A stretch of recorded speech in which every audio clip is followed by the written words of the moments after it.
Hello guys, Rajasthan study point पे आपका स्वागत करती हूँ। अपना पाचन तंत्र चल रहा था जिसमें से अपन ने मूल मुख्य गुहा कर लिया था, मुख्य गुहा कर लिया था। आज अपन ग्रसनी देखेंगे। तो अपन स्टार्ट करते हैं। चलो स्टार्ट करते हैं। ग्रसनी, ठीक है। ग्रसनी, ये इसका काम क्या है? ये भोजन नली व श्वास नली में क्रॉस पथ का काम करती है, ठीक है। तो ये काम क्या करती है?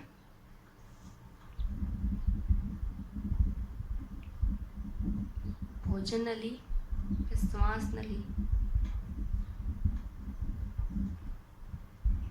में क्रॉस पथ का काम करती है, क्रॉस पथ का काम करती है, ठीक है, करती है, ठीक है। इसमें दो छिद्र मिलते हैं, दो छिद्र होते हैं इसमें। वो अपन देखते हैं कौन कौन से। पहले है निगल द्वार, निगल द्वार, ठीक है। इसका काम क्या है? इसका काम ये है कि ग्रसनी में जो खाना है आपका, वो आहार नाल के अगले भाग कौन सा ग्रास नाल में पहुंचाने का काम करते हैं, ठीक है। तो इसका काम क्या है? ये ग्रसनी से भोजन को ग्रास नाल में भेजने का काम करती है, ग्रास नाल में पहुंचाने का काम करता है, ठीक है। ये का काम करता है, ठीक है। दूसरा देखते हैं। दूसरा क्या है? कंठ द्वार। कंठ द्वार, कंठ द्वार से आपको साफ पता चल रहा है कि इसमें श्वास नली भी होगी और भोजन नली भी होगी। मैंने ऊपर दोनों लिख रखा है। तो इसका काम क्या है वो अपन देखते हैं, ठीक है। ये भोजन को भोजन नली में, भोजन को भोजन नली में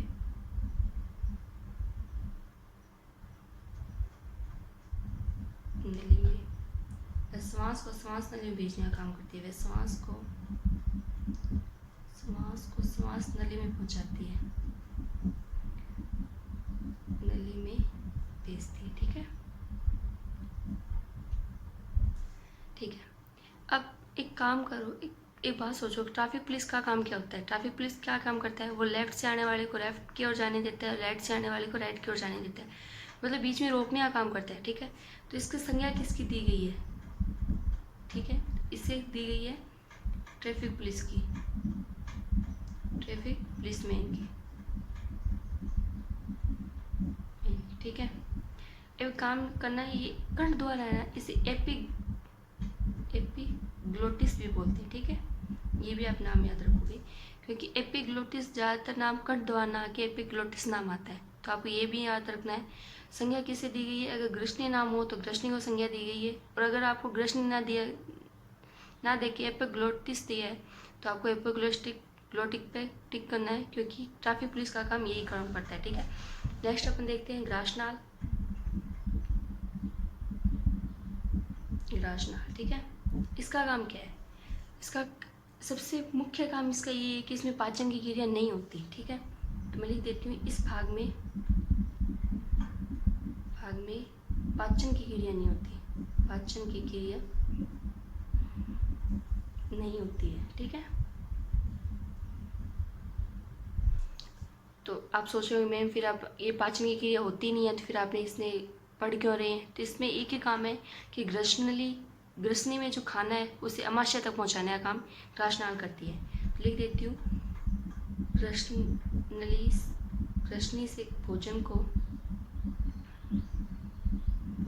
अमाशय तक पहुंचाता है, अमाशय तक पहुंचाने का काम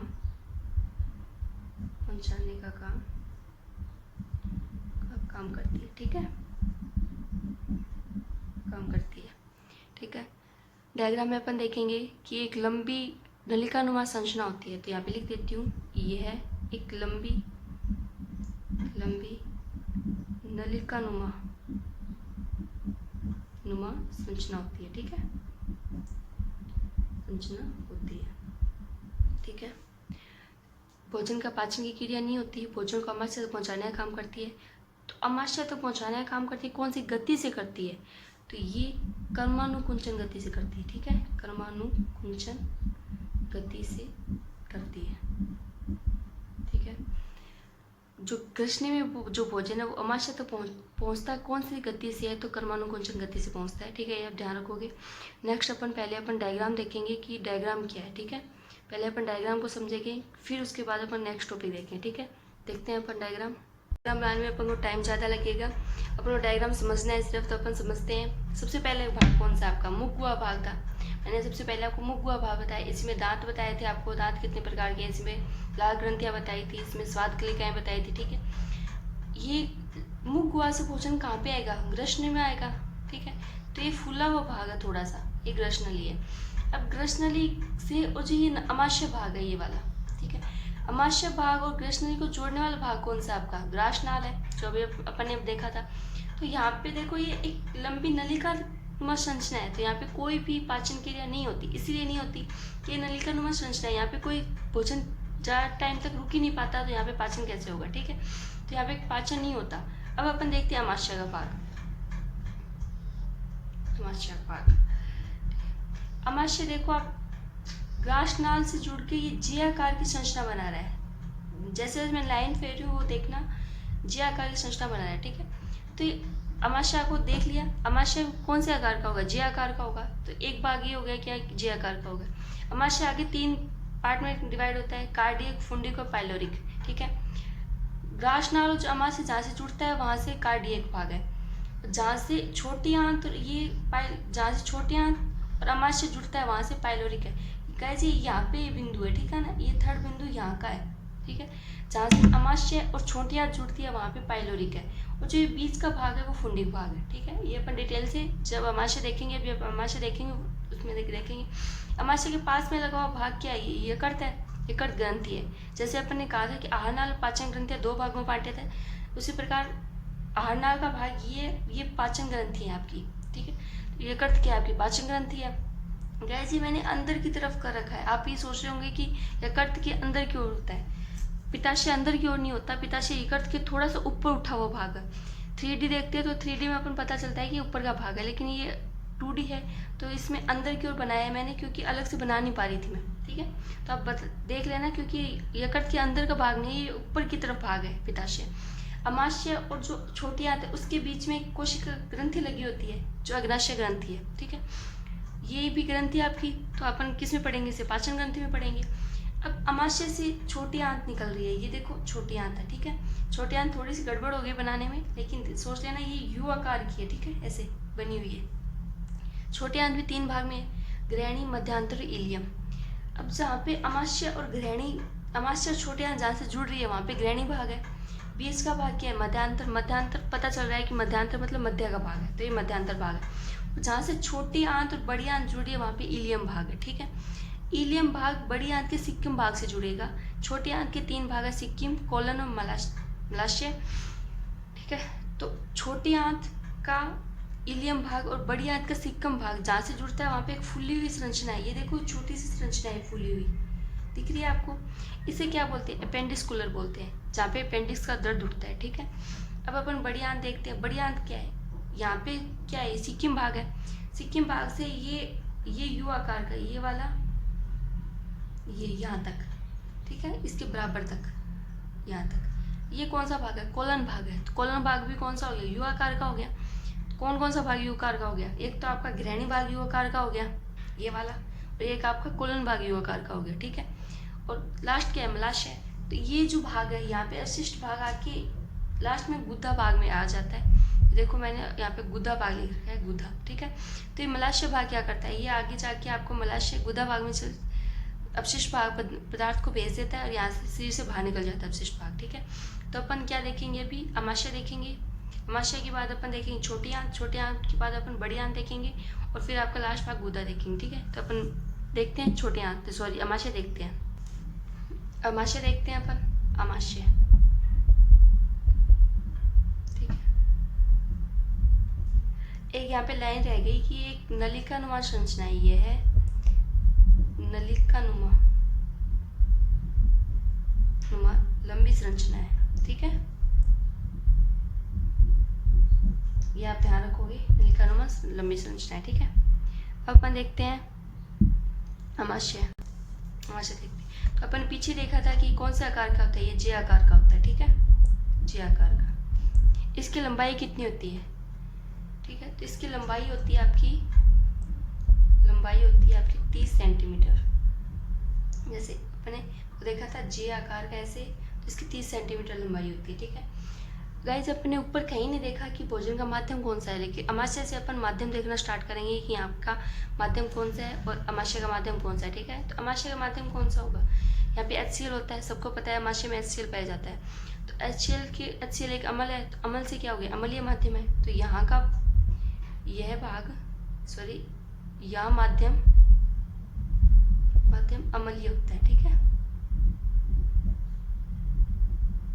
अम्लीय होता है, ठीक है। अब अपन डायग्राम बनाते हैं।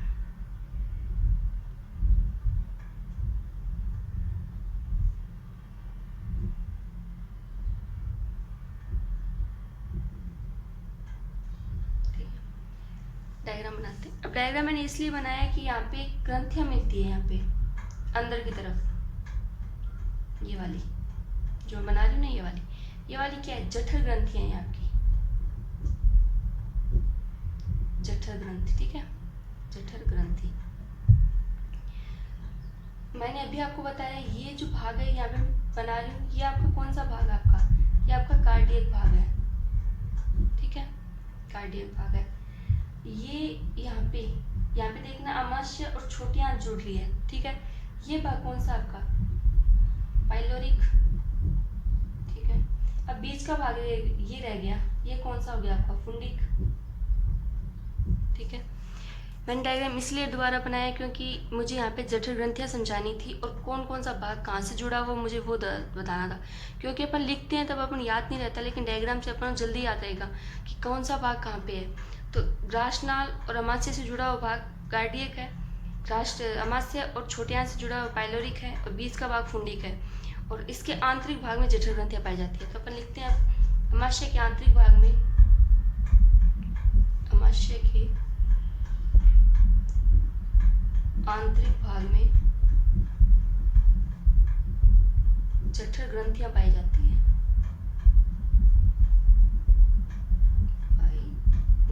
ठीक है, पाई जाती है। इस जठर ग्रंथियों से जठर रस का स्राव होता है।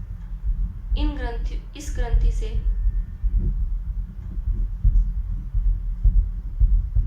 जठर रस का स्राव होता है,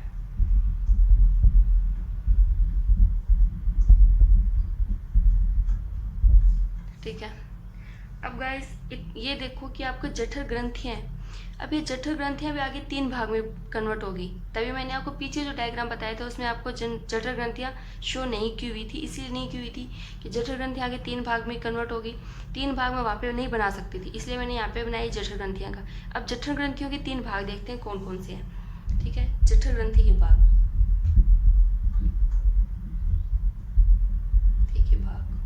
ठीक है। इसका फर्स्ट है श्लेष्मा ग्रंथि, श्लेष्मा कोशिका, ठीक है, श्लेष्मा कोशिका। अब श्लेष्मा कोशिका से किसका स्राव होगा, साफ साफ पता चल रहा है श्लेष्मा नाम है, तो इसमें श्लेष्मा का स्राव होगा, श्लेष्मा का स्राव, ठीक है। श्लेष्मा को अपन म्यूकस बोलते हैं, मतलब श्लेष्मा या म्यूकस का स्राव होता है, ठीक है, का स्राव। अब म्यूकस का काम क्या है ये भी अपन देखना चाहिए। अगर ये श्राव हो रहा है तो ऐसे तो श्राव होगा नहीं इसमें, क्योंकि पाचन तंत्र चल रहा है। पाचन तंत्र में कहीं हर चीज़ का कुछ ना कुछ काम है, तो इसका भी काम देखते हैं कि इसका काम क्या है। तो श्लेष्मा का स्राव क्यों होता है, इसका कार्य है अमाशय की दीवार, जो जठर ग्रंथियां हैं, ये दीवार पर जठर ग्रंथियों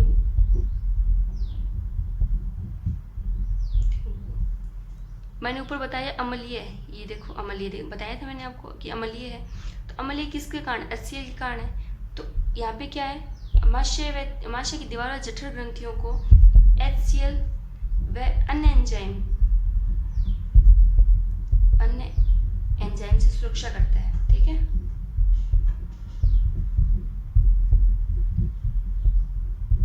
आप सोच रहे होंगे मैम आपने अन्य एंजाइम क्यों लिखा है, क्योंकि आप यहाँ पे नाम भी बता सकती थी, मैंने आपको पहले ही बता दिया था।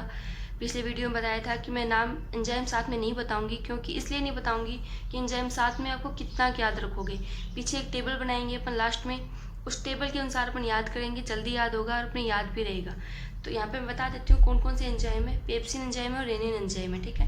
तो मैंने यहाँ पे डायरेक्ट एन एंजाइम लिख दिया। दूसरा अपन देखते हैं अम्लजन कोशिका। अम्लजन कोशिका, अब इसका काम, इसका किसका स्राव होगा? अम्लजन। साफ साफ पता चल रहा है कि इसमें किसी अम्ल का स्राव होगा। तो इसमें कौन से अम्ल का स्राव होगा? इसमें HCl का स्राव होगा, HCl का स्राव, ठीक है। HCl का स्राव। HCl को कुछ लोग ऐसे भी है जो आर्ट बैकग्राउंड से है, उनको HCl का नाम नहीं पता होगा, तो मैं बता देती हूँ। इसको हाइड्रोक्लोरिक अम्ल बोलते हैं, हाइड्रोक्लोरिक अम्ल, ठीक है। अब जैसे अपने श्लेष्मा का कार्य देखा कि इसका श्लेष्मा का कार्य क्या होता है, वैसे HCl का काम भी देखेंगे। तो इसका काम क्या होता है? ये भोजन को सड़ने से बचाता है, भोजन को सड़ने से बचाता है, ठीक है, बचाता है। लास्ट देखते हैं इसका कौन सा भाग है, इसका जैमोलिन, जैमोलिन से कोशिका, ठीक है। जैमोलिन कोशिका से किसी प्रकार का स्राव नहीं होता, ठीक है। ये सिर्फ भाग है इसका, तो भाग है तो मुझे बताना था, मैंने आपको बता दिया। लेकिन ज़्यादातर श्लेष्मा और अम्लजन से दो ही प्रकार के स्राव होते हैं। श्लेष्मा से श्लेष्मा का स्राव होता है, अम्लजन से HCl का स्राव होता है। और गाइस ऊपर मैंने जठर रस बताया आपको, जठर रस, इस ग्रंथियों से जठर रस का स्राव होता है। तो आप सोचोगे मैम जठर ग्रंथियों से जठर रस का स्राव होता है, और यहाँ पे मैंने जठर ग्रंथियों के भाग से यहाँ पे श्लेष्मा और HCl का स्राव बता दिया। तो गाइस ये याद रखना कि श्लेष्मा और HCl का जो सम्मिलित रूप है वो जठर रस है, ठीक है। तो अपन जठर रस में क्या बना सकते हैं कि ये श्लेष्मा और HCl का मिश्रित रूप ही जठर रस है, ठीक है। मैं आपको लिख नहीं रही, आप देख लेना। श्लेष्मा और HCl का मिश्रित रूप ही जठर रस आपका, ठीक है, जठर रस। अब आपका आगे देखते हैं अमाशय के भाग। पीछे अपन देखे थे अमाशय के भाग,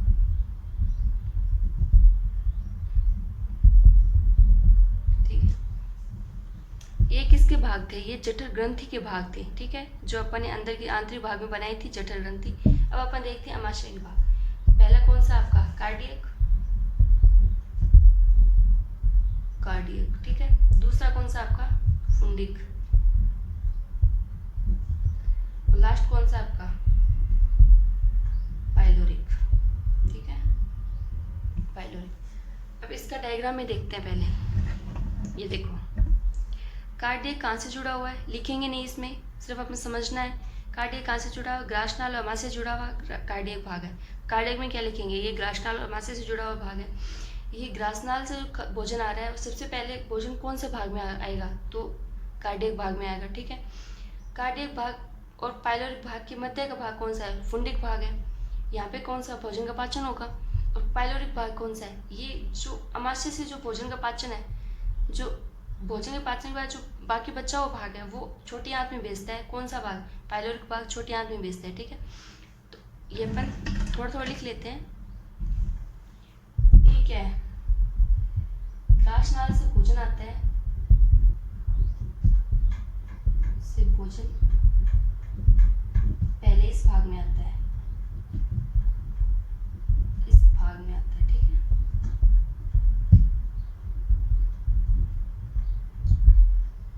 फुंडिक का कार्य क्या है? यहाँ पे पाचन की क्रिया होती है, पाचन की क्रिया होती है, पाचन की क्रिया होती है। पाइलोरिक क्या है? पाचन की क्रिया के बाद जो अमाशय में जो बचा हुआ भाग है वो छोटी आंत में भेज दिया जाता है। बचा हुआ भाग छोटी आंत में भेजता है,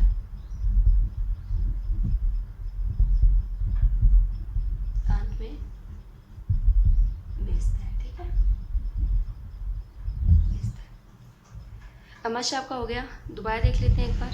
जे आकार का है, लंबाई 30 सेंटीमीटर है, माध्यम कौन सा है? अम्लीय है। अमाशय के आंतरिक भाग में जठर ग्रंथियां पाई जाती है, उससे जठर रस का स्राव होता है। जठर ग्रंथियों के भाग कितने हैं? 3 भाग है, श्लेष्मा सेल्स, अम्लजन सेल्स और जैमोलिन सेल्स, ठीक है। श्लेष्मा से श्लेष्मा का स्राव होता है, अम्लजन से HCl का स्राव होता है, और अमाशय के भाग कौन से हैं? कार्डियक भाग है, फुंडी का पाइलोरिक भाग है। कार्डियक भाग से ग्रासनाल से भोजन सबसे पहले कार्डियक भाग में आएगा। फुंडिक भाग में क्या है? पाचन की क्रिया होती है। पाइलोरिक भाग में बचा हुआ भाग है, भोजन का भाग वो छोटे आंत में भेज दिया जाता है। ठीक है, नेक्स्ट देखते हैं। नेक्स्ट कौन सा आपका? छोटी आंत। छोटी आंत।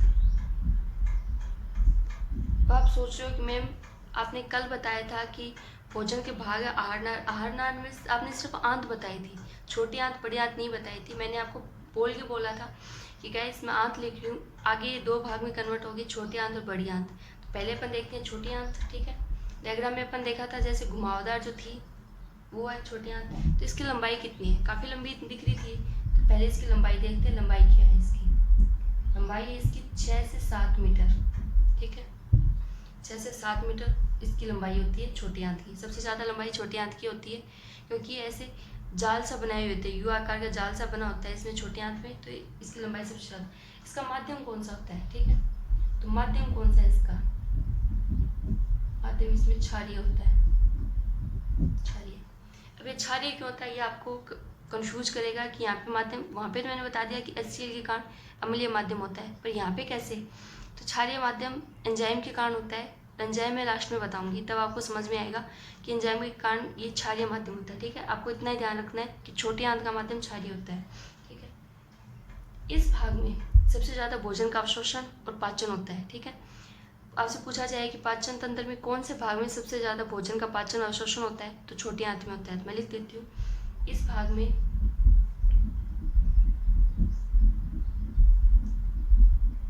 भोजन का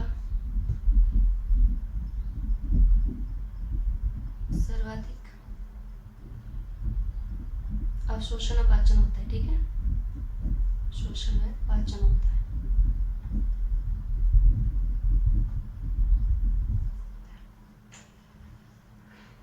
गाइस आपको ये पूछा जाए कि सर्वाधिक अवशोषण और पाचन किस भाग में होता है, तो वो छोटी आंत में होता है। लेकिन सर्वाधिक पाचन कौन से भाग में होता है? तो छोटी आंत की ग्रहणी भाग में होता है। जो अपन ने डायग्राम में देखा था, जैसे ग्रहणी है, मध्यांतर है और जो इलियम था वो भाग, सबसे ज़्यादा पाचन किस में होता है? ग्रहणी भाग में होता है। सबसे ज़्यादा अवशोषण और पाचन दोनों अगर नाम हो तो छोटी आंत में होगा। ठीक है, तो अब इसके भाग देखते हैं अपन।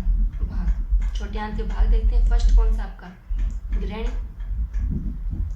ग्रहणी जो कहाँ से जुड़ा होता है? अमाशय से। छोटी आंत से जुड़ा हुआ भाग था ग्रहणी। ये लिख देते अपन, अमाशय से जुड़ा हुआ भाग। ठीक है, ग्रहणी किससे जुड़ा हुआ भाग है? अमाशय से जुड़ा हुआ भाग है। इसका आकार क्या है? तो यू आकार की होती है, यू आकार की होती है। ठीक है, अभी मैंने बताया सर्वाधिक पाचन इसी में होता है, तो लिख देती हूँ सर्वाधिक भोजन का पाचन, भोजन का पाचन ग्रहणी भाग में होता है। ठीक है, अब यहाँ पे सर्वाधिक पाचन तो हो चुका है, लेकिन जो बाकी जो बचा हुआ भाग है वो कहाँ पे जाएगा? तो इसका अगला भाग क्या कौन सा है? मध्यांतर। तो शेष बचा हुआ भाग मध्यांतर में भेज दिया जाता है। ठीक है, शेष बचा भाग मध्यांतर में भेज दिया जाता है।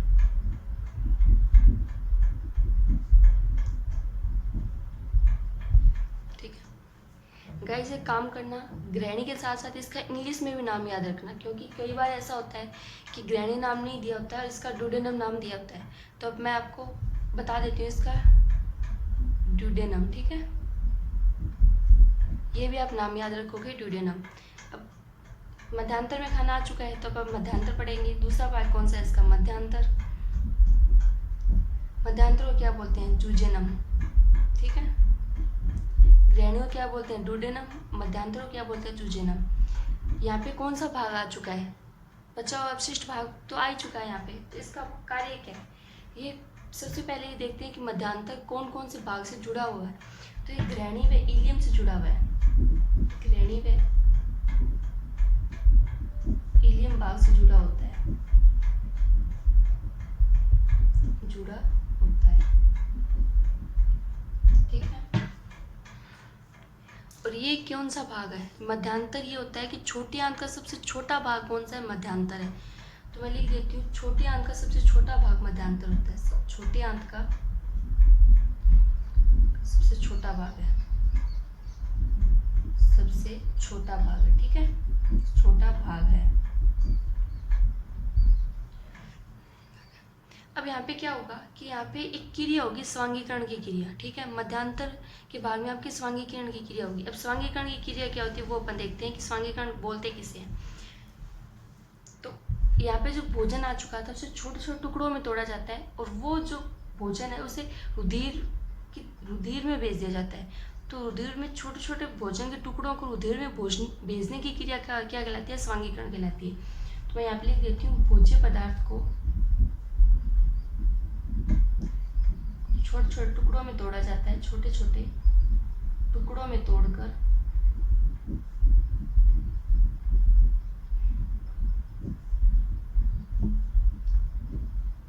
रुधिर भाग में भेज दिया जाता है, भाग में भेजा जाता है, ठीक है। अब रुधिर भाग में भेजने की क्रिया क्या कहलाएगी? वो स्वांगीकरण है। तो यहाँ पे लिख देती हूँ, इस क्रिया को स्वांगीकरण कहलाता है, ठीक है, स्वांगीकरण की क्रिया कहते हैं, ठीक है। अब इसमें एक स्वांगीकरण की क्रिया हो गई, ये आप याद रखोगे, स्वांगीकरण की क्रिया। एक इसमें होता है अवशोषण की क्रिया। तो जो भोज्य पदार्थ में जो भाग है, जो भी आपका छोटे छोटे टुकड़ों में भाग टूटा हुआ है, तो कुछ भाग तो आपको रुधिर में भेज दिया गया है, लेकिन कुछ भाग जो आपका बच्चा उसका अवशोषण करता है और जल के माध्यम से अगले भाग में भेज दिया जाता है, ठीक है। तो एक भोज्य पदार्थ का बचे हुए भोज्य पदार्थ का अवशोषण कर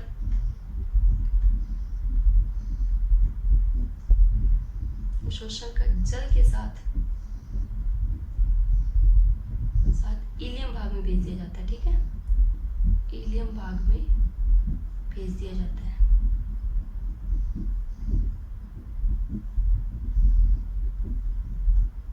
ठीक है, अब अपन इलियम भाग देखते हैं। इलियम, ठीक है, इलियम भाग है।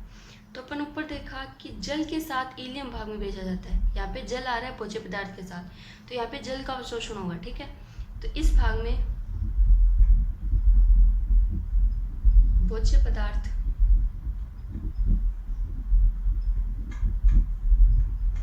में से जल का अवशोषण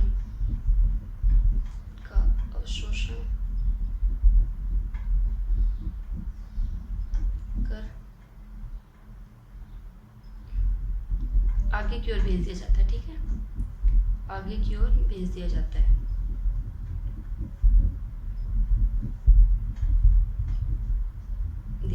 ठीक है। अब छोटी आंत का इलियम भाग लास्ट भाग था। अब स्टार्ट कौन से होगी? बड़ी आंत स्टार्ट होगी। तो बड़ी आंत और छोटी आंत के बीच में एक फूला हुआ भाग बताया था मैंने, अपेंडिकुलर, ठीक है। तो वो भाग यहीं पे पाया जाएगा। तो अब मैं नोट बना के लिख देती हूँ यहाँ पे, क्योंकि वो भाग एक अपशिष्ट भाग है आपका, ठीक है। तो जो छोटी आंत का इलियम भाग है आपका, छोटी आंत का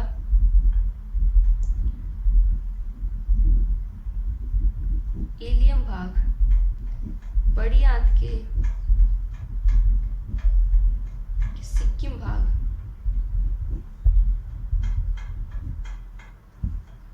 से मिलता है। वहाँ फूला हुआ भाग होता है, वहाँ फूला हुआ भाग पाया जाता है, फूला हुआ भाग पाया जाता है, ठीक है, जिसे अपेंडिकुलर कहते हैं, अपेंडिकुलर कहते हैं, ठीक है, अपेंडिकुलर कहते हैं। अब ये अपेंडिकुलर क्या है, ठीक है। अब अपन देखते हैं अपेंडिकुलर क्या है। तो अपेंडिक्स, गाइस आपने सुना होगा अपेंडिक्स का दर्द, पेट का दर्द, पेट में एक अपेंडिक्स का दर्द उठता है जिससे डॉक्टर ऑपरेशन होता है। ऑपरेशन के बाद अपेंडिकुलर ये जो ये जो भाग है उसे काट कर अलग कर दिया जाता है, ठीक है। आपके बॉडी पार्ट से इसे अलग कर देते हैं। ये एक अपशिष्ट, लिख देती हूँ, ये एक अवशेषीय अंग है आपका, अवशेषीय अंग, ठीक है। अवशेषीय अंग, अवशेषीय अंग कौन से होते हैं? जो जिसका कोई काम नहीं होता। ये बॉडी पार्ट में होते जरूर है, लेकिन जिसका कोई काम नहीं होता। हाँ, ये अगर तकलीफ देने लगे तो इसे काट कर अलग कर दिया जाता है आपके बॉडी पार्ट से, ठीक है। तो अपेंडिक्स का दर्द जब उठता है तो डॉक्टर ऑपरेशन के दौरान अपेंडिकुलर की जो गांठ, एक जो फूला हुआ भाग है, उसे कट कर देते हैं। और ऑपरेशन के बाद आपको अपेंडिकुलर दोबारा नहीं बनती आपकी। अपेंडिक्स का दर्द एक बार उठता है और एक बार ऑपरेशन के बाद अपेंडिकुलर को हटा दिया जाता है वहाँ से, तो ये अलग हो जाती है आपके बॉडी पार्ट से, ठीक है। अब अपन देखते हैं बड़ी आंत। बड़ी आंत, बड़ी आंत का ज़्यादा काम नहीं है, क्योंकि यहाँ पे अपशिष्ट भाग आ रहे हैं सारे। पाचन तो हो चुका है छोटी आंत में ही। छोटी आंत के ग्रहणी भाग में पाचन हो चुका था, अब उसके अपशिष्ट भाग आ रहे थे आपके। तो छोटी आंत का डायरेक्ट अपन भाग देखेंगे। फर्स्ट भाग कौन सा आपका? सिक्किम, ठीक है, सिक्किम। तो इलियम भाग से जो भोजन आया था वो आपका, जो इलियम भाग में जो जल का अवशोषण करके आगे भेज दिया गया था भोजन, उसमें आपका पाचन आहार रस पाए जाते हैं, उनका अवशोषण करेगा सिक्किम भाग आपका, ठीक है। तो इलियम भाग से जो भोजन आया आपका, इलियम भाग से भोज्य पदार्थ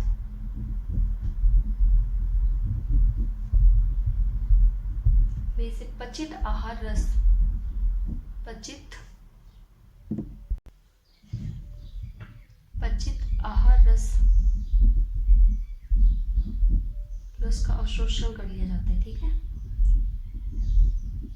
अवशोषण कर लिया जाता है,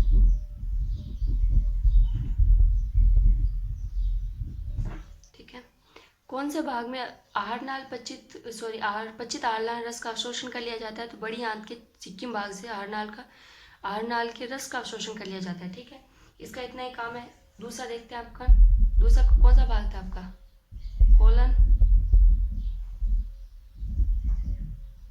कोलन, ठीक है। इसका काम क्या है? ये इसका कोई काम नहीं है, क्योंकि यहाँ पे अवशिष्ट भाग आ रहे हैं, तो इसके आगे की ओर भेजने का कार्य है। तो सबसे मैंने आपको ये बताया था कि एक तो ग्रहणी भाग यू आकार का होता है, एक कोलम भाग यू आकार का होता है, ठीक है, कोलोन, ठीक है। तो ये कौन से आकार का? यू आकार का होता है, ठीक है। इसकी लंबाई कितनी होती है? तो इसकी लंबाई होती है 1.3 सेंटीमीटर, ठीक है, इतना ही है इसका। लास्ट अपन देखते हैं मलाशय।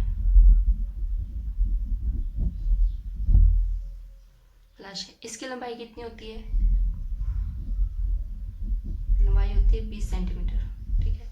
मलाशय क्या काम होता है? मलाशय जो अपशिष्ट भाग मलाशय तक पहुंच चुका है, मलाशय से लास्ट भाग, आहारनाल का लास्ट भाग क्या था? गुदा भाग, वहां तक पहुंचाने का काम कौन करता है? मलाशय भाग करता है। तो इसका काम क्या है? गुदा तक अपशिष्ट भोज्य पदार्थ को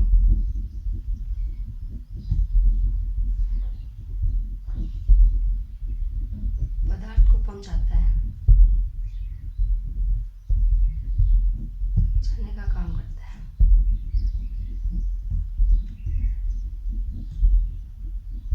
ठीक है। और गुदा में पहुंचने के बाद अपशिष्ट भाग शरीर से बाहर त्याग दिए जाते हैं। तो लास्ट पार्ट आपका आहारनाल की लास्ट भाग हो चुका है। अब इसमें एक इलियम और कोलन,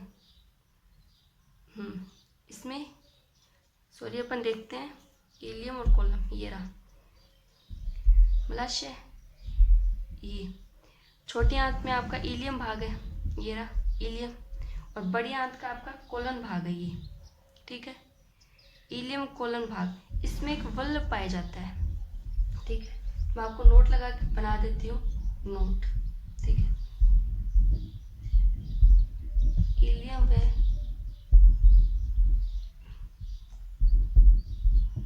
कोलन के जोड़ पर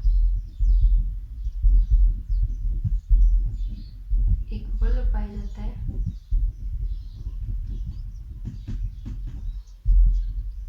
जिसे क्या बोलते हैं? ठीक है, तो जिसे आपको एलियोसिक बोलते हैं, एलियोसिकल, ठीक है, वल्ब बोलते हैं, ठीक है। काम क्या होता है, मैंने ये क्यों बताया है, इसका कोई काम है तभी मैंने आपको ये बताया होगा। तो इलियम व कोलन भाग जोड़ होता है, जहाँ से जुड़ते हैं वहाँ पे एक वल्लभ पाया जाता है, जिसे इलियोशिक बोलते हैं। इसका काम क्या होता है कि जो भोज्य पदार्थ को छोटी आंत में जाने से रोकता है वापस, क्योंकि यहाँ पे छोटी आंत है, यहाँ पे बड़ी आंत है, ये छोटी आंत का भाग है, ये बड़ी आंत का भाग है। तो छोटी आंत के भाग, ये जो वल्लभ है ये भोजन को, ये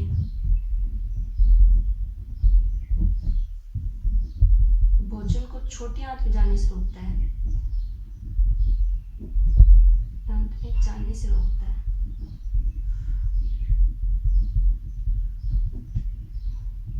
ठीक है, छोटी आंत भाग ये इलियम, बड़ी आंत का भाग क्या है, कोलन।